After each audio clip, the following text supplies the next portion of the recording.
ओम नमः शिवाय. नमस्कार सगळ्यांना. मी कविता नेहरे आणि तुमचं सगळ्यांचं स्वागत आहे अन्नपूर्णा बाय कविता नेहरे या यूट्यूब चॅनलवर. आज आपण बनवणार आहोत अगदी घरगुती पद्धतीची, पोटाला हलकी आणि चवीला अप्रतिम अशी दही रस्सम कढी. जर तुमचं दही आंबट झालं असेल तर काय करायचं कळत नसेल तर ही रेसिपी तुमच्यासाठी परफेक्ट आहे. फक्त 15 मिनिटात तयार होणारी ही कढी नक्की करून बघा. दही छान असं मिक्स करून घेऊयात. यासाठी लागणारे साहित्य: 1 वाटी दही, बेसन, पाणी, हिरवी मिरची, कढीपत्ता, मोहरी, जिरे, हिंग, हळद, मीठ, साखर किंवा गूळ ऑप्शनल, तूप आणि कोथिंबीर. सर्वात प्रथम आपण एक कढई गरम करायला ठेवूया. त्याच्यामध्ये तुपाची फोडणी देणार आहोत आपण, साजूक तुपाची. तूप गरम झालं छान असं की त्याच्यामध्ये आपण टाकूया मोहरी 1 चमचा. छान अशी मोहरी तडतडली की त्याच्यातच आपण टाकू जिरे. जिरे तडतडले की छान असा कढीपत्त्याचा तडका देऊया.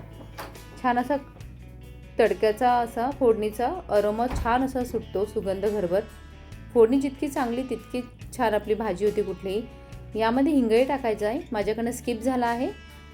हिरव्या मिरच्या टाकूया, लसूण टाकूया टेचून घेतलेला. छान असा फोडणी तयार करून घेऊया. काही टिप्स सांगणार आहे तुम्हाला सिक्रेट. बेसन घालताना आणि थोड्या पाण्यात वेगळं मिसळा, मग दह्यात घाला. हँड विस्क किंवा मिक्सरचं 5 सेकंद प्लस वापरू शकतात. कढी फुटू नये म्हणून गॅस मध्यम ते कमी ठेवा आणि सतत ढवळत राहा. जोपर्यंत पहिली उकळी येत नाही तोपर्यंत ढवळत राहा. आणि चव वाढवण्यासाठी थोडंसं आलं लसूण पेस्ट घातली तर छान फ्लेवर येतो. शेवटीवरून तुपाची छोटी फोडणी दिली तर चव दुप्पट होते. आणि दक्षिण भारतीय टच हवा असेल थोडं सांबर पावडर किंवा काळी मिरी पूड घाला, छान टेस्ट येते. छान अशी आपली ही फोडणी तयार झाली आहे.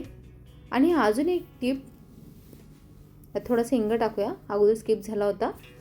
थोडं आंबट दही वापरलं तर चव जास्त येते. दही फ्रीजमध्ये काढून ठेवा, थोडा वेळ बाहेर ठेवा, कढी फुटणार नाही. आणि रंग आणि टेस्ट याचा बॅलन्स जर करायचं असेल, जर कढी जास्त आंबट वाटली तर थोडी साखर किंवा गूळ टाका. आणि याच्यामध्ये मी चिली फ्लेक्स ॲड केला आहे, तेही छान परतून घ्यायचं. खूप पटकन आणि खूप चवीला छान अशी कढी रस्सम तयार होते. तुम्ही रस्सम टोमॅटोचं बघितलं असेल, पण हाही प्रकारचं तुम्ही रस्सम करून बघा, खूप छान टेस्ट येते. तुम्ही एकदा 1 वाटी प्याल तर तुम्ही पितच राहाल, एवढी टेस्टी असते. कुणालाही आवडेल असं हे रस्सम तयार होतं आणि हेल्दी एकदम. आता मी दही फेटून घेतलेलं ते याच्यात टाकणार आहे छान असं. आणि त्याच्यात आपल्याला पाहिजे तेवढं पाणी ॲड करूया. रस्सम असल्यामुळे ते पातळच असतं, जास्त घट्टही नाही जास्त पातळही नाही. हे मी 6 ते 7 लोकांसाठी बनवलं आहे. त्यासाठी मी 300 ग्रॅम दही घेतलं होतं, त्यात आणखी तेवढंच पाणी ॲड केलं आहे. आणि छान असं हे मिक्स करून घ्यायचं. उकळेपर्यंत छान असं ढवळतच राहायचं. खूप कमी वेळात तयार होते ही आणि खूप छान लागते. नक्की ट्राय करून बघा, जास्त वेळ लागत नाही याला याच्यासाठी आणि कोणी अगदी बनवू शकतं. मी नेहमी बोलते, जेवण बनवणे ही पोट भरण्याची गोष्ट नसून ती एक कला आहे. आणि हीच कला तुम्ही सगळ्यांनी जपावी म्हणून मी तुमच्यासाठी घेऊन येते अगदी घरगुती सामग्रीमधल्या खूप सोप्या पद्धतीत रेसिपी, जेणेकरून तुम्ही सगळ्यांनी ही कला जपावी. शेवटपर्यंत हा व्हिडिओ नक्की बघा आणि तुमचा असाच सपोर्ट राहू द्या, जेणेकरून मला नवीन रेसिपी बनवण्यासाठी एक प्रेरणा मिळते. तुमचा छोटासा सपोर्ट माझ्यासाठी खूप महत्त्वाचा आहे. छान उकळी येईपर्यंत याला हलवत राहायचं. आणि हो, याचा आणखी फ्लेवर बूस्टर टिप मी तुम्हाला सांगणार आहे. थोडी कोथिंबीर, थोडं किसलेलं नारळ शेवटी घातलं तर टेस्ट वेगळीच येते. भाजलेली जिरेपूड वरून असं छान असं भुरभुरा खूप छान लागते. लहान मुलांसाठी मिरची कमी ठेवा आणि थोडी जास्त साखर घाला, साखर किंवा गूळ. मुलांना खूप आवडतं हे रस्सम. तुम्ही जे थोडंसं बेसनही टाकू शकतात, एखादा टीस्पून, तरी छान लागतं. ते दह्यामध्ये मिक्स करूनच टाका, ऑप्शनल आहे. आणि जिरे कोरड्या पॅनमध्ये भाजून वाटून ठेवा, शेवटी याला वरून टाका. कढीला खमंग चव येते.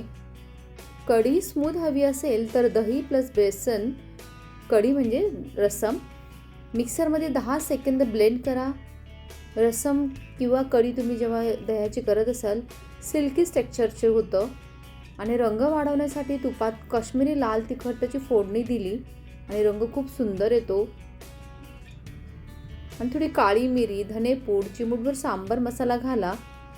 या दही कढी रस्समला हलका फ्लेवर येतो रस्समसारखा आणि खूप छान लागते.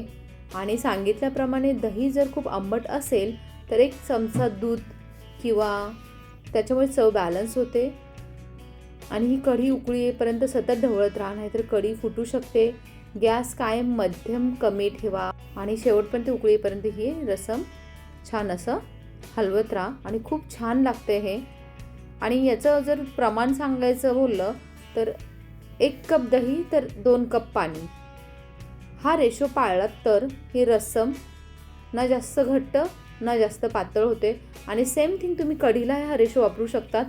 कढीमध्ये याच्यामध्ये फक्त बेसन पीठ घालायचं, ती ही आपली कढी तयार होते. आणि ही तुम्हाला मी आज रस्समची रेसिपी दाखवते. आणि ही रस्समची एकदम हॉटेल स्टाईल होते. नक्की करून बघा. याप्रमाणे आपलं हे रस्सम तयार आहे.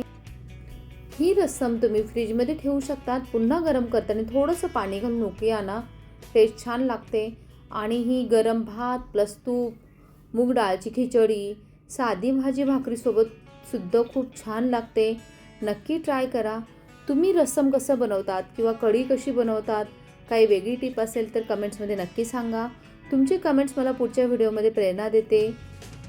जर तुम्हाला हा व्हिडिओ आवडला असेल तर लाईक करा, नवीन असाल तर सबस्क्राईब करा आणि बेल बटनवरती दाबायला विसरू नका, जेणेकरून तुम्हाला माझी नवीन रेसिपी मी अपलोड केली की तुम्हाला नोटिफिकेशन लगेच येईल. किती छान ही आपली रस्सम कढी तयार आहे. नक्की ट्राय करा. तर फ्रेंड्स, अशी तयार झालेली आहे आपली गरमागरम दही रस्सम कढी. नक्की करून बघा आणि कशी झाली आहे ते कमेंट्समध्ये नक्की सांगा. व्हिडिओ आवडला असेल तर लाईक करा, चॅनेलला सबस्क्राईब करा आणि बेल आयकॉनवरती दाबायला विसरू नका. पुन्हा भेटूया नवीन आणि चविष्ट रेसिपीसोबत. तोपर्यंत धन्यवाद. ही कढी तुम्ही भातासोबत खाणार आहात की खिचडीसोबत, कमेंट्समध्ये नक्की सांगा. तुमचं प्रत्येक कमेंट्सला मी रिप्लाय देईन. व्हिडिओ आवडला असेल तर लाईक करा, शेअर करा, सबस्क्राईब करा आणि बेल आयकॉनवर दाबायला विसरू नका. पुन्हा भेटूया नवीन रेसिपीसोबत. तोपर्यंत धन्यवाद.